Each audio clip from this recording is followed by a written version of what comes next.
नवरात्रि में दुर्गा सप्तशती का पाठ माँ दुर्गा की विशेष कृपा प्राप्त करने का सबसे शक्तिशाली साधन है। कहा गया है कि यदि इसका नवा अध्याय नहीं सुना तो आपकी नवरात्रि अधूरी रह जाती है। आज हम सुनेंगे वही पावन कथा जो भय, रोग और संकट को दूर कर जीवन में विजय और सुख समृद्धि प्रदान करती है। बहुत समय पहले दैत्यों का आतंक इतना बढ़ गया कि तीनों लोकों में भय और अशांति फैल गई। महिषासुर जैसे असुर और उसके अनुयायी दिनरात अधर्म को बढ़ावा दे रहे थे। देवता निराश होकर मां दुर्गा के चरणों में पहुंचे और प्रार्थना करने लगे, हे मां, आप ही हमारी रक्षा कर सकती हैं, आप ही संकटों का निवारण करने वाली हैं। हमें आपके सिवा कोई आश्रय नहीं है। देवी ने उनकी विनती सुनी और अपने भव्य रूप में प्रकट हुईं। उनके तेज से दिशाएं आलोकित हो उठीं, धरती और आकाश में दिव्य प्रकाश छा गया।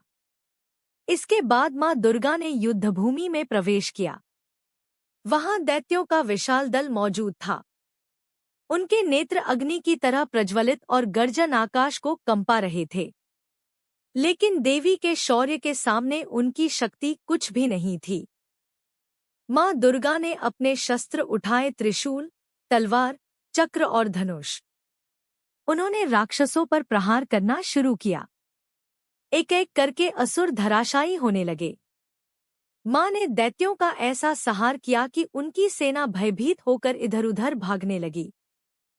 फिर देवी ने महिषासुर जैसे दुष्ट का भी अंत किया और धर्म की पुनः स्थापना की।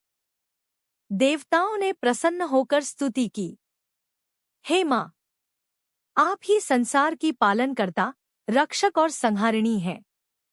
आपकी शक्ति से ही सृष्टि सुरक्षित है।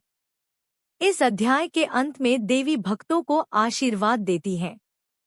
जो भी मेरे इस अध्याय का श्रद्धापूर्वक पाठ करेगा, उसके सभी भय दूर होंगे, उसके शत्रु नष्ट होंगे और जीवन में सुख समृद्धि, शांति और विजय प्राप्त होगी।